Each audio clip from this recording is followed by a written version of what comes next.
नमस्कार. आजच्या ठळक घडामोडी. 29 महापालिका एकच टप्पा, निवडणुकीची उलटी गिनती सुरू. शक्तीपीठ महामार्ग, मार्ग बदलला, वाद मात्र कायम. कोल्हापूर महापालिका उद्धव सेनेचा 33 जागांवर दावा, आघाडीतील तडजोडीची कसोटी. नितीन नबीन राष्ट्रीय कार्यकारिणी अध्यक्ष, भाजपची संघटनात्मक चाल. सिडनीत जूनवर दहशतवादी हल्ला, 12 ठार, धार्मिक द्वेषांचे भयावह दर्शन. अखेर महानगरपालिका निवडणुकांचं बिगुल वाजले. नमस्कार, मी अक्षय जहागीरदार आणि आपण पाहतात सकलम. आजच्या ठळक घडामोडी आणि त्याचं विश्लेषण. महापालिका एकच टप्पा, निवडणुकीची उलटी गिनती सुरू. राज्यातील 29 महापालिकांच्या निवडणुका एकाच टप्प्यात घेण्याचा निर्णय हा प्रशासकीय सोयीपेक्षा घटनात्मक दबावातून घेतलेला दिसतो. सर्वोच्च न्यायालयाने 33 जानेवारीपर्यंत निवडणूक घेण्याची अंतिम मुदत दिल्याने निवडणूक आयोगावर वेळेचे मोठे बंधन आलेले आहे. मतदार यादीवरील आक्षेपांची मुदत 15 डिसेंबरला संपल्यानं आता निवडणूक जाहीर करण्यास तांत्रिक अडथळे उरलेले नाही. सर्व महापालिकांच्या निवडणुका एकत्र घेतल्यास राजकीय वातावरण एकाच वेळी तापेल आणि सत्ताधारी व विरोधकांसाठी ही एक प्रकारची सेमीफायनल ठरेल. विशेषतः शहरी मतदारांचा कल, स्थानिक प्रश्न आणि महायुती महाविकास आघाडी यांच्यातील शक्ती परीक्षण या निवडणुकात स्पष्ट होणार आहे. नागपूर अधिवेशन घाईत आटोपण्यात येणं आणि सत्ताधारी नेत्यांची जाहीर वक्तव्य पाहता निवडणूक प्रक्रिया आता अपरिहार्य टप्प्यावर पोहोचलेली असल्याचे स्पष्ट होते. दुसरी बातमी आहे, शक्तीपीठ महामार्ग, मार्ग बदलला, वाद मात्र कायम. नागपूर गोवा शक्तीपीठ महामार्गाच्या आराखड्यात करण्यात आलेला बदल हा तांत्रिक गरजेपेक्षा अधिक राजकीय दबावातून झालेला दिसतो. सोलापूर, सांगली, चंदगड असा नवा मार्ग जाहीर करताना मुख्यमंत्र्यांनी ठाम निर्धार व्यक्त केला असला तरी या प्रकरणाविरोधात शेतकरी आणि ग्रामस्थांचा विरोध अद्याप शमलेला नाही. मार्ग बदलूनही प्रकल्प होणारच असा संदेश देण्याचा प्रयत्न सत्ताधाऱ्यांकडून होत आहे.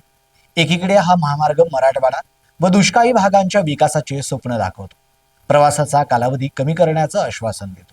मात्र दुसरीकडे 86,000 कोटींपेक्षा अधिक खर्च, समांतर राष्ट्रीय महामार्गाचे अस्तित्व आणि संभाव्य तोट्यातील टोल वसुली यामुळे आर्थिक व्यवहार्यता व गरज यावर गंभीर प्रश्न निर्माण होतात.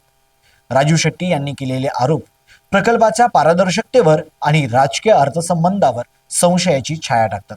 त्यामुळे शक्तीपीठ महामार्ग हा केवळ विकास प्रकल्प न राहता सध्या तो राजकीय संघर्ष आणि जन आक्रोशाचा केंद्रबिंदू ठरत असल्याचे चित्र स्पष्ट होते. तिसरी बातमी आहे, कोल्हापूर महापालिका उद्धव सेनेचा 33 जागांचा दावा, आघाडीतील तडजोडीची कसोटी. कोल्हापूर महानगरपालिका निवडणुकीच्या पार्श्वभूमीवर महाविकास आघाडी व इंडिया आघाडीची एकत्रित रणनीती आकाराला येऊ लागलेली आहे. उद्धव सेना आणि काँग्रेसमधील चर्चेची पहिली फेरी ही आघाडीतील समन्वयाची चाचपणी ठरते. उद्धव सेनेने 33 जागांवर केलेला दावा हा पक्षाची संघटनात्मक ताकद, मागील निवडणूक निकाल आणि शहरी मतदारातील प्रभाव अधोरेखित करण्याचा प्रयत्न मानावा लागेल. काँग्रेसने अधिकृत समिती नेमून चर्चा संस्थात्मक पातळीवर नेल्याने जागा वाटपाचा निर्णय केवळ आकड्यांपुरता न राहता राजकीय समतोल, स्थानिक प्रभाव आणि आघाडीची एकजूट टिकवण्यावर आधारित असेल हे स्पष्ट होते. विविध डावे पक्ष व आप यांना सोबत घेण्याचा प्रयत्न हा मतविभाजन टाळण्याची रणनीती आहे. मात्र उद्धव सेनेचा आक्रमक दावा आणि अंतिम निर्णय सतेज पाटील यांच्याकडे सोपवणे यामुळे पुढील फेऱ्यात तडजोडीची कसोटी लागणार असून कोल्हापुरात आघाडीची एकी टिकते की अंतर्गत मतभेद पुढे येतात यावर निवडणुकीची दिशा ठरणार आहे. नितीन नबीन राष्ट्रीय कार्यकारिणी अध्यक्ष, भाजपची संघटनात्मक चाल. नितीन नबीन यांची भाजपच्या राष्ट्रीय कार्यकारिणी अध्यक्षपदी नियुक्ती हा संघटनात्मक मजबूतीकरणाचा स्पष्ट संकेत आहे. बिहारमधील प्रशासकीय अनुभव, मजबूत स्थानिक पकड आणि दीर्घ संघटनात्मक प्रवास लक्षात घेऊन पक्षाने त्यांच्यावर राष्ट्रीय जबाबदारी सोपवलेली आहे. सत्तेत असतानाच संघटनेतील महत्वाच्या पदावर नेमणूक करणे म्हणजे केंद्र राज्य समन्वय अधिक घट्ट करण्याची रणनीती मानावी लागेल. जे.पी. नड्डा यांच्या उदाहरणामुळे ही नियुक्ती भविष्यातील मोठ्या भूमिकेची नांदी ठरू शकते. बिहारच्या राजकारणात प्रभाव असलेला, सामाजिकदृष्ट्या प्रतिनिधित्व करणारा आणि कार्यकर्ता नेतृत्वातून वर आलेला चेहरा म्हणून नितीन नबीन यांची निवड भाजपच्या विस्तारवादी व संघटन केंद्रीय धोरणाशी सुसंगत आहे. सिडनीत जूनवर दहशतवादी हल्ला, 12 ठार, धार्मिक द्वेषाचे भयावह दर्शन. सिडनीतील बॉन्डी बीचवर झालेला हा हल्ला केवळ दहशतवादी हिंसाचार नसून तो धार्मिक द्वेषातून प्रेरित टार्गेटेड टेरर अटॅक असल्याचं स्पष्ट होत आहे. ज्यू धर्मीयांच्या हनुका सणानिमित्त मोठ्या संख्येने पर्यटक एकत्र आले असताना अत्यंत नियोजनबद्ध पद्धतीने सेमी ऑटोमॅटिक शस्त्रांचा वापर करण्यात आला. सार्वजनिक व पर्यटन स्थळी खुले मैदान आणि धार्मिक कार्यक्रम ही दहशतवाद्यांची नेहमीच सॉफ्ट टार्गेट रणनीती या हल्ल्यात पुन्हा दिसून आली.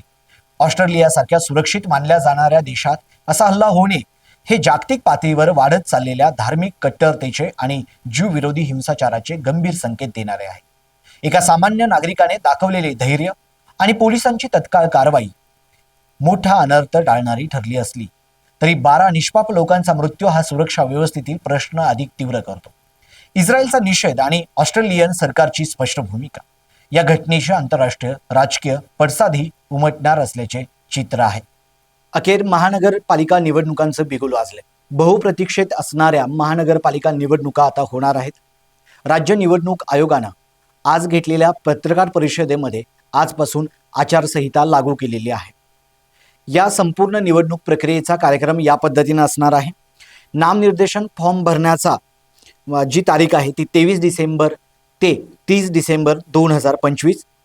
अर्ज छाननीची तारीख आहे 31 डिसेंबर 2025. उमेदवारी अर्ज माघारी घेण्याची तारीख आहे 2 जानेवारी 2026. चिन्ह वाटप आणि अंतिम यादी जाहीर केली जाणार आहे 3 जानेवारी 2026.